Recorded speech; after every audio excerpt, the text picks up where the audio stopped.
முன்னேற்றத்தின் இன்னொரு படிக்கட்டு தோற்ற பொலிவாகும்.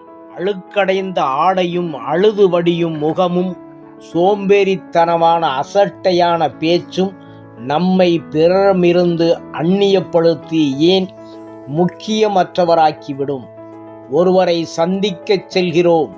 அவர் நம்மை பார்த்த மாத்திரத்திலே நம்மீது ஒரு நல்ல நம்பிக்கையை உருவாக்கக்கூடியதாக நம் உடையும் தோற்றமும் இருக்க வேண்டும். சவரம் செய்யப்படாத முகமும் ஒழுங்கற்ற முடியும் ஏனோதானோ என்று உடுத்தி கொண்ட உடையும் நம்மீது ஒரு வெறுப்பான தவறான எண்ணத்தை தோற்றுவித்துவிடும். அதனால் நாம் ஒருவரிடம் முதலில் நெருங்குவதற்கு பதிலாக நிராகரிக்கும் நிலையை புறத்தோற்றம் உருவாக்காதவாறு பார்த்து கொள்ள வேண்டும். உயர்ந்த மனிதர்கள் ஏன் உடை விஷயத்தில் அதிக அக்கறை காட்டுகிறார்கள் என்பதை முதலில் சிந்தித்து பார்க்க வேண்டும். உடை, சிகை, அலங்காரம், தோற்றப்பொறிவு கூட ஒருவரின் மனோநிலையை பிரதிபலிக்கும் தன்மை உடையது என்பதுதான் இதன் பொருள்.